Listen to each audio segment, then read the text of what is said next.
जगन्नाथ स्वेच्छासेवी संगठन पक्षर कमल बंटन कार्यक्रम अनुष्ठित।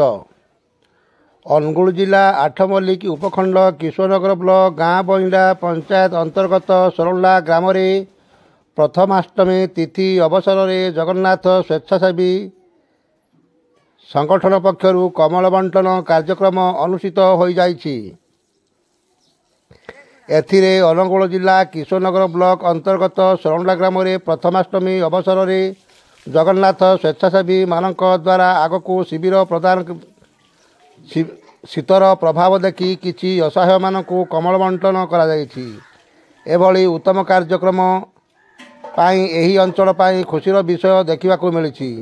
स्वेच्छासेवी संगठन पक्षर आहुरी अनेक कार्यक्रम करिया पाई निष्पत्ति निया जाइछि। संगठनर सभापति निरंजन प्रधान, संपादक विशेश्वर साहू और अन्य सदस्य माने उपस्थित रही कार्यक्रम को साहाय्य और सहयोगर हाथ बढ़ाइथिले। स्वेच्छासेवी संगठन पक्षर किसी कमल बंटन कले आपण कौन कहबे? मु निरंजन प्रधान सभापति जगन्नाथ स्वेच्छासेवी संगठन तरफ प्राथमिक पर्यायर कमल बंटन करा जाउछि। आगामी दिन में पर्याय भाव में बंटन करा जाउ। मु श्री ध्रुवचरण प्रधान जगन्नाथ स्वेच्छासेवी संगठन सोरंडार जड़े साधारण सभ्य। आज आम सोरंडा ग्राम वृद्ध वृद्धा असहाय मानू कमल बंटन करमती आगामी दिन में वृद्ध वृद्धा असहाय मान कमल बंटन कर निष्पत्ति नहीं संगठन तरफ। जय जगन्नाथ।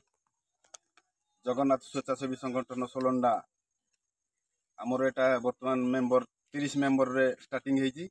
आज प्रथमाष्टमी उपलक्षे ग्रामर समस्त असहाय वृद्धा वृद्ध मान कमल बंटन कार्यक्रम आम आज रखीचु।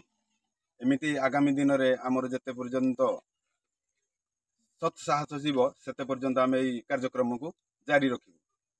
जय जगन्नाथ। जय जगन्नाथ। मो ना सारथी बेहरा।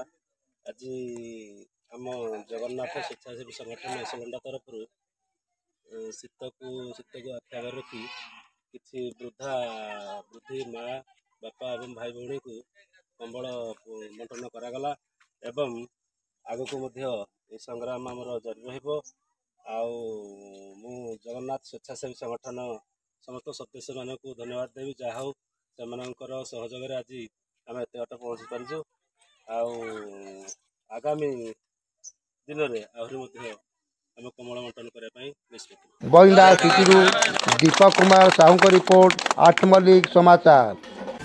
आठमल्लिक समाचार को फॉलो करंतु, लाइक दियंतु, शेयर करंतु, कमेंट दियंतु, सब्सक्राइब करंतु। आठमल्लिक समाचार सहित जड़ी हंतु। रहिली नमस्कार।